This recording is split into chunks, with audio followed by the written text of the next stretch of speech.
Assalamualaikum warahmatullahi wabarakatuh. Nama saya Ledia Hanifa dari kelas 12 IPA 5. Jadi di sini saya akan menjelaskan materi teks novel mata pelajaran bahasa Indonesia.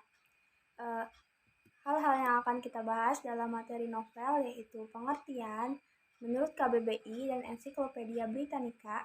Yang kedua ada ciri-ciri, yaitu secara umum, angkatan 20 dan 30-an, dan remaja. Yang ketiga ada struktur novel, yaitu abstrak, orientasi, komplikasi, klimaks, resolusi, dan koda. Yang keempat ada jenis-jenis. Yang pertama berdasarkan kejadian, genre, isi, dan tokoh. Yang kelima ada unsur-unsur, dibagi menjadi dua, yaitu unsur intrinsik, dan ekstrinsik. Yang keenam ada unsur kebahasaan, yaitu kalimat lampau, urutan waktu, kata kerja tindakan, dan lain-lainnya. Yang ketujuh ada nilai-nilai dalam cerita, yaitu nilai moral, nilai sosial, nilai budaya, dan nilai estetika. Kita bahas ke materi yang pertama, yaitu pengertian. Novel adalah sebuah narasi prosa yang diciptakan dengan panjang yang cukup dan kompleksitas tertentu yang berhubungan dengan pengalaman manusia secara imajinatif, biasanya melalui serangkaian peristiwa yang berhubungan yang melibatkan sekelompok orang dalam latar tertentu. Selanjutnya ada juga pengertian novel menurut KBBI, yaitu rangkaian prosa panjang mengandung rangkaian cerita kehidupan seseorang dengan orang di sekelilingnya dengan menonjolkan watak setiap pelaku. Dan menurut Ensiklopedia Britannica 2015, novel merupakan sebuah narasi prosa yang diciptakan dengan panjang yang cukup dan kompleksitas tertentu. Selanjutnya yang kedua kita membahas ciri-ciri novel. Ada novel secara umum terdiri dari 400 halaman. Jumlah katanya lebih dari 35.000 kata. Ditulis dengan suatu narasi dan deskripsi untuk menggambarkan suasana. Alur ceritanya itu cenderung kompleks. Durasi membacanya bisa dibilang lama dan cerita novel itu panjang, banyak kalimat-kalimat yang diulang. Selanjutnya ada ciri-ciri novel berdasarkan novel angkatan 20 dan 30-an. Novel angkatan ini tema masalah adat serta kawin paksa. Umumnya kritikan adat tempo-tempo dulu. Tokoh diceritakan dari muda hingga meninggal dunia. Bahasanya baku, kaku, santun, dan statis. Konflik perselisihan memilih nilai kehidupan. Selanjutnya ada novel remaja. Umumnya bertemakan pertemanan, persahabatan, dan yang paling utama adalah percintaan yang banyak diceritakan dalam novel remaja. Bahasa yang digunakan merupakan bahasa sehari-hari para remaja, biasanya bahasa gaul. Selebihnya, ciri-cirinya sama dengan novel umum. Selanjutnya kita beralih ke struktur novel. Ada abstrak, yaitu bagian ringkasan isi cerita. Orientasi berisi penjelasan latar waktu serta suasana berupa pembahasan tokoh dan watak. Selanjutnya ada komplikasi, kejadian yang dihubungkan dengan adanya sebab akibat suatu peristiwa. Sedangkan klimaks adalah puncak konflik, yaitu komplikasi terarah menuju titik tertentu. Resolusi yaitu solusi dari sebuah masalah yang terjadi atau pemecahan masalah dari konflik tersebut. Yang terakhir adalah koda, yaitu penutup cerita novel. Biasanya berisi pesan-pesan yang bisa diambil oleh pembaca dari cerita tersebut. Selanjutnya yaitu jenis novel. Jenis novel terdapat menjadi 3 bagian, yaitu berdasarkan nyata atau tidaknya kejadian, berdasarkan genre cerita, dan berdasarkan isi dan tokoh. Kita bahas jenis novel berdasarkan nyata atau tidaknya kejadian. Ada novel fiksi, yaitu tidak terjadi pada kehidupan nyata, yaitu cerita yang diceritakan oleh penulis berdasarkan imajinasi penulisnya saja. Sedangkan non-fiksi itu pernah terjadi pada kehidupan nyata berdasarkan kisah nyata dari sang penulis atau bisa jadi dari orang-orang di sekitarnya. Jenis novel berdasarkan genre ceritanya. Ada romantis, yaitu kisah cinta dan kasih sayang. Ada horor, yaitu kisah-kisah hal-hal yang menyeramkan dan mistis. Kisah komedi, yaitu kisah-kisah hal-hal lucu yang mengandung gelak tawa. Yaitu selanjutnya ada inspiratif, kisah menginspirasi. Selanjutnya ada jenis novel berdasarkan isi dan tokoh. Ada teen lead, yaitu novel remaja. Ada chick lead, yaitu novel tentang perempuan muda.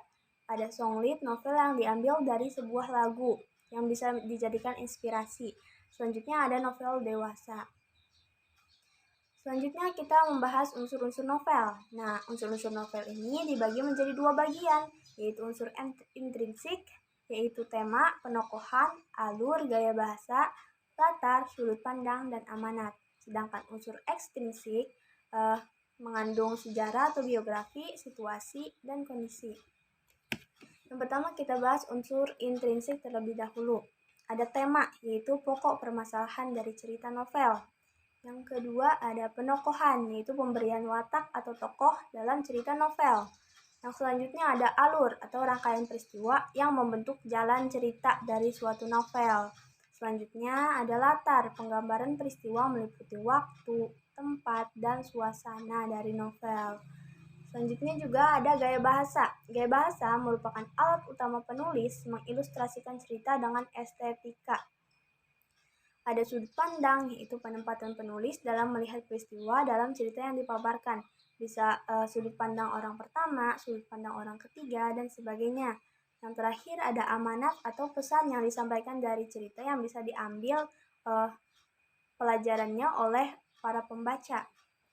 Selanjutnya ada unsur ekstrinsik. Unsur ekstrinsik itu mencakup sejarah atau biografi pengarang, umumnya sangat berpengaruh pada jalan atau alur cerita novel. Dan yang kedua ada situasi dan kondisi atau zaman. Selanjutnya kita bahas pembagian alur dalam novel. Alur dalam novel terbagi menjadi dua, yaitu alur maju dan alur mundur. Alur maju merupakan peristiwa yang bergerak secara bertahap dan berdasarkan urutan kronologis menuju alur cerita. Sedangkan alur mundur adalah peristiwa yang terjadi karena ada kaitannya dengan peristiwa yang berlangsung. Nah, yang keenam kita membahas unsur kebahasaan dari novel. Yang pertama, banyak menggunakan kalimat bermakna lampau, menggunakan kata yang menyatakan urutan waktu, kata kerja tindakan, kalimat tidak langsung, menyatakan sesuatu yang dirasakan atau dipikirkan tokoh, menggunakan banyak dialog, menggunakan kata sifat untuk menggambarkan tokoh, suasana, atau tempat. Contohnya, yang pertama ada ibuku, meski waktu itu masih remaja. Kata waktu itu menggambarkan ciri-ciri kebahasaan novel atau unsur kebahasaan novel, yaitu bermakna lampau. Yang kedua, ada menjelang cap gomeh yang akan datang dalam beberapa hari ini. Kata menjelang termasuk ke dalam kata yang menyatakan urutan waktu. Selanjutnya ada contoh, Nata menyemprotkan percikan air dari selang untuk menggodanya. Nah, kata menggodanya itu termasuk ke dalam kata kerja tindakan. Selanjutnya ada contoh lagi, dia cerita tentang bisnis perhotelan keluarganya. Kata cerita yaitu termasuk ke dalam kalimat tidak langsung. Selanjutnya, dia sudah memikirkannya matang-matang. Sudah memikirkannya termasuk ke dalam kata kerja yang menyatakan sesuatu yang dipikirkan atau dirasakan oleh tokoh tersebut. Nah, selanjutnya juga ada tanda kutip, mau enggak, tanda tanya. Itu termasuk ke dalam menggunakan banyak dialog. Itu salah satu contoh dialog dalam novel. Selanjutnya ada terus, rumahnya luas banget. Itu kata luas termasuk ke dalam kata sifat yang menggambarkan suasana atau tempat. Nah, yang terakhir kita membahas tentang nilai-nilai dalam novel. Ada nilai moral, nilai sosial, nilai budaya, dan nilai estetika. Nilai moral yaitu nilai akhlak atau kepribadian yang dimiliki oleh seseorang. Sedangkan nilai sosial adalah nilai yang berkaitan dengan norma-norma yang ada di masyarakat. Selanjutnya ada budaya, konsep masalah dasar yang sangat penting serta memiliki nilai dalam kehidupan manusia. Selanjutnya yang terakhir ada nilai estetika, nilai seni atau keindahan dalam karya sastra. Terima kasih atas perhatiannya, kurang dan lebihnya mohon maaf. Assalamualaikum warahmatullahi wabarakatuh.